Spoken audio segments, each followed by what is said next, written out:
Hi everybody, this is Don Andrews. I'm here in Boone, North Carolina with my buddy Chief Joe. We're teaching a class this week and spending a few minutes this afternoon passing along a few tips to you that I have found out over the years.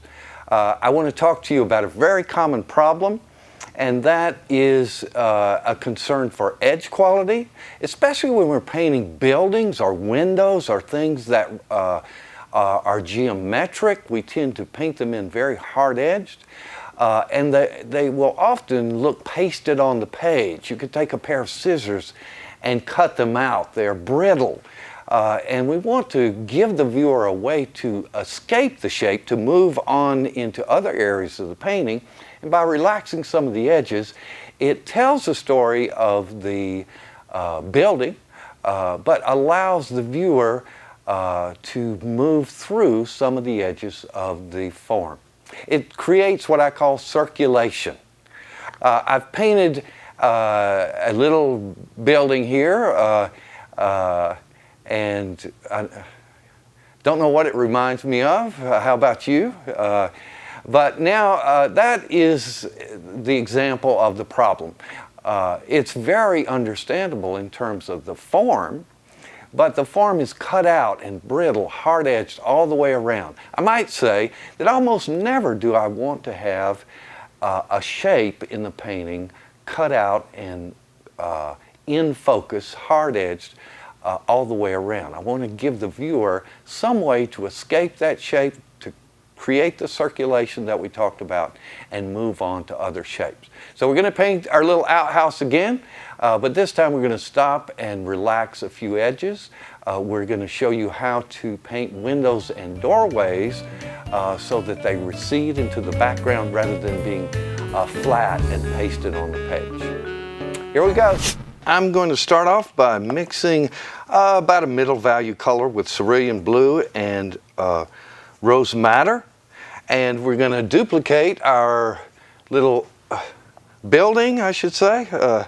And I want to drop that down. As you see, every stroke, this is dry paper.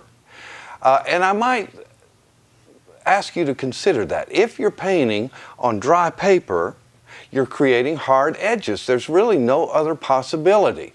That's not a bad thing necessarily, but it creates a very pasted on kind of a feeling that can be bothersome. So I'm coming in. This is nice and wet. That's important too. I'm going to do all of this adjustment while the page is wet.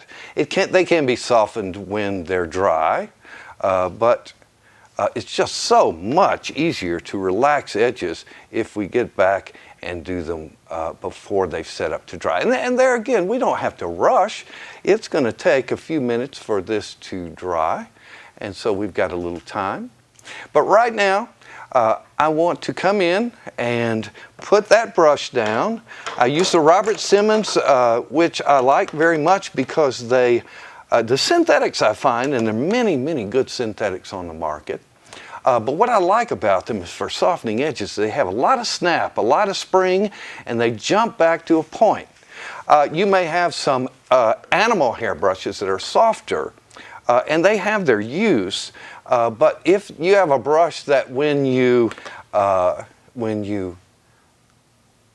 paint with it and it bends to the side, that it stays there, then that's not a good brush for softening edges. So I'm just relaxing, what I call nibbling on these edges, and these lights in the studio are a little bit hot. This is drying a little faster than I had expected, but here we are beginning to get a blended edge instead of a stiff, hard edge. A few places down here, I'll come down low, bring the water up to, and let that blend away. It takes that hard cutout edge off of there. Hard edges aren't bad. I almost hear myself say that. I think we have too many hard edges in most of our paintings. But occasionally, I'll come in, just tickle an edge. It gives your eye a way to escape. This might be drying on us just a little bit. I'm going to come in and blend that edge just a little. There we go. And that relieves it of that hard, harsh plastered on look that we sometimes get when we're painting buildings and things that we think of as being geometric. I like to have harder edges balanced by softer edges, and they complement each other. Now, windows and doorways, we're going to come in, and one of the things I've found out over the years, when we come in and paint that in, this doorway or a window, either one, an archway, either one, will appear very static, almost pasted on the page. And we go ahead, it's dry paper, as I said, so it's very cut out, very cut out.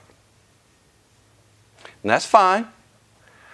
I'm right now getting the pigment out of my brush, getting the excess water out of my brush. Notice that I always paint with tissues in my other hand, and it's not a real wet brush. I'm coming out away from the shape, and I'm blending or taking the hard edge off of the farthest side of the doorway. The doorway, windows, archways, the side that is farthest from you should be the softest. The side that is closest to you will be hardest. And that gives the impression, doors and windows are indentions in the building, that gives the impression that we're moving around the corner. So I'm coming in and making this be nice and soft here and keeping that hard edge. Now, I've also found this out with windows and doors, that the side farthest away from us is the lightest, and then as it gets closest to us, the side closest to us is darkest. So I'm coming in and strengthening that pigment just a little bit, and that begins to tell us that we're going into. And one more time, I'm going to add a little ultramarine into the mixture and just darken that down just a little bit more. And I'll feather those edges out a bit, and that begins to tell the story of an indentation into the building. It gives the viewer a way to escape this shape. Practice is not hard. You'll like it. Take care.